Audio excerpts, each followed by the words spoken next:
Welcome to the Deep Dive. Great to be here. Today, we're really digging into the story of the Temple Street Gang. Yeah, it's quite a history. We got some interesting sources lined up, an excerpt from a book on youth gangs and racism. Right, and another book that takes a broader look at gangs in America. And this archive news piece, connecting them to the Rampart scandal, that was pretty wild. This definitely adds a layer. So our mission, basically, is to pull together the key info on Temple Street from these materials. Get a clear picture, their origins, activities. And this Rampart thing, see how it all fits. Exactly. We're aiming for that focused overview, drawing on the academic stuff, but also that, specific LA history moment. A chance to see how this gang evolved and, well, bumped up against some bigger issues. Precisely. Okay, so let's jump in.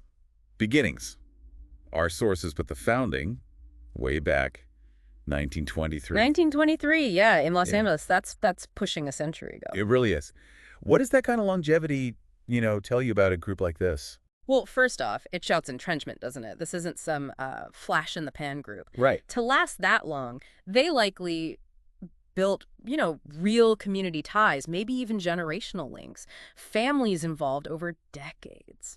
Makes sense. And it shows they could adapt, survive different eras, different pressures from law enforcement or rival groups. And they had other names too. TST? TST or Templero Surenos. That Surenos bit is interesting. How so? It suggests a later link probably to that whole Sureño network, the Southern California Hispanic gangs. That likely wasn't there in, 1923. Ah, okay. Good point. And going back to the founding members. Yeah. The books mention Mexican American and Filipino American youth? Yes, specifically in the 1920s, 1930s. That mix. It feels specific. Not always the narrative you hear first. What can we take from that? I think it gives us really vital context, about LA at that time. Coastal fabric. Exactly. These kids were part of specific communities. Their ethnicity probably shaped their experiences, the challenges they faced. Like discrimination. Limited options. Could be. Those kinds of pressures can sometimes, push people together, form groups for protection or identity, maybe. That makes sense. Okay, territory, Central Los Angeles, that fits the name. Temple Street. Right, that was their core turf. But one source threw me a bit. It mentioned presence in the Philippines and worldwide. Yeah, that's a big claim. Seems like a stretch from Central LA. Well, it's possible. Could mean members moved, set up connections elsewhere, maybe international crime links developed way later on. Or it could just be talk, projecting power. That's also possible, distinguishing between actual operational reach and claimed influence. It's something to keep in mind. Definitely. And just quickly, the visual side, colors are blue and black. Simple, yeah. But those colors, in that world... They mean a lot, I bet. Oh, absolutely. Affiliation, loyalty, who's your enemy. It's all coded in things like colors, used in clothes, graffiti. It's a whole language. Right. So, okay, we've got the who, when, where, the look. What about the what? Yeah. Their activities. Yeah. The sources list a pretty grim range of criminal stuff, unfortunately. Gang violence, murder. Drug trafficking, gun trafficking, theft, burglaries, assaults. Pretty standard, sadly, for major gang activity. The drug and gun trafficking part. Does that suggest something more, organized? I think it often does, yeah. While some crime might be opportunistic, dealing drugs, and especially guns, usually needs more structure. Networks. Exactly. Networks to get the goods, distribute them. That points towards a more serious criminal enterprise. And bigger impacts on the community, obviously. Right. Now, alliances and rivalries, this stuff can get tangled. Always complex, yeah. Temple Street seems to have had quite a few allies listed. Sureños, like we mentioned. Satanas, the Mexican Mafia. Florencia 13, MS 13, White Fence. That's a diverse list. It really is. It shows how these things shift, Alliances form over shared interests. Like making money. Protection. Could be both. Cooperating on crime, watching each other's backs against rivals. Sometimes it's broader ethnic ties or geography.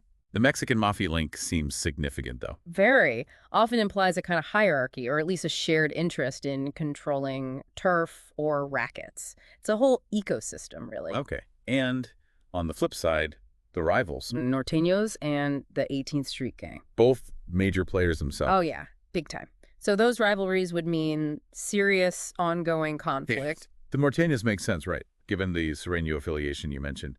North versus South. Exactly. That's the classic California divide. So Temple Street being aligned with Sureños kind of locks in the Norteño rivalry. In 18th Street. Another huge, very active gang. They have their own complex history. It just underlines how volatile the LA gang scene was and is. Okay, so this is where the story takes that sharp turn we mentioned into the Rampart scandal. Right. A really notorious chapter in LAPD history. For anyone maybe not familiar, Rampart was this huge corruption mess in the LAPD's Rampart division, late 90s.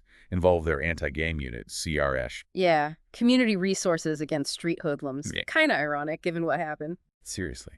The unit was, at the center of awful stuff. Bad shootings, planting evidence. Framing people. Yeah. Widespread misconduct. And the fact that Temple Street gets caught up in this, it says a lot. It really does. Shows the potential for abuse of power, how corruption can just devastate communities, especially marginalized ones. So bring us into it. Rafael Perez, he's the key officer in the scandal, right? How does he connect to Temple Street? Well, according to the sources, particularly that news article, Perez framed 4 Temple Street members. Framed them? For what? For the murder of a Mexican Mafia member, a guy named Miguel Malfavon, alias Lizard. Wow. Okay. What was the story Perez allegedly put together? The setup apparently was a planned hit. Supposed to go down at a McDonald's on El Dorado Street. A public place like that? Yeah. The story was these Temple Street guys were going to kill Malfavon there. He was supposedly showing up to collect taxes. Taxes, meaning extortion money. Pretty much. It's common practice. Bigger organizations like the Mexican Mafia demanding a cut from smaller gangs in their territory suggests that power dynamic, maybe some friction between Temple Street and the Mafia. And Perez. He found a witness. Yes, the article mentions a material witness found near the scene apparently had blood on her dress. Sounds potentially credible at first glance? Well, she initially ID'd 4 Temple Street members, so on the surface, maybe some circumstantial stuff. But, and this is crucial, Perez reportedly kept changing the name of the main killer that this witness supposedly identified. He changed the name.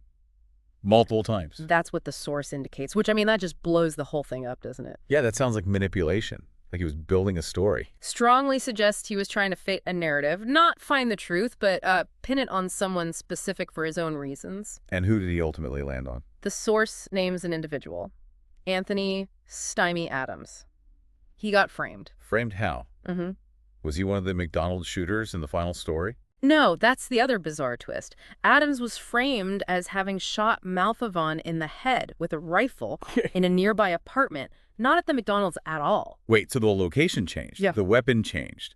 The main suspect changed repeatedly? Exactly. It's a completely different crime scene, different method. It screams fabrication. It really does. It sounds like Perez just made it up to fit Adams and the others. It appears that way. A deliberate effort to manufacture a case, probably coerce the witness. This wasn't just like a mistake. It looks like a calculated framing. So wrapping this up, Yeah. our deep dive shows Temple Street, starting way back, 23, Central LA, Mexican-American, Filipino-American roots. Right. Known as TST, Templero Surenos later on. Involved in a range of crime. Had their allies like the Sureños and Mexican Mafia, rivals like Norteños and 18th Street. A long, complex history in the LA gang landscape. But then this huge intersection with the Rampart scandal. Members framed by Rafael Perez for that Malfavon murder. Yeah, that's maybe the most striking part of their story from these sources. It connects their history directly to this massive instance of police corruption. From their origins, their activities, right up to being victims of systemic abuse by law enforcement. It really underscores that fraught relationship, doesn't it, between gangs and authorities, and how badly things can go wrong when power is abused. Which kind of leads us to a final thought for listeners. Think about that historical arc, starting in the 1920s, 30s. The social conditions. Right. And then fast forward to the Rampart scandal decades later with this huge fallout. What does this specific story, this Temple Street deep dive? What does it reveal? Yeah, about the really tangled and sometimes deeply disturbing links between gang life and law enforcement in a place like Los Angeles. It's a story that definitely spans generations, raises big questions about power, about justice. Lots to think about there.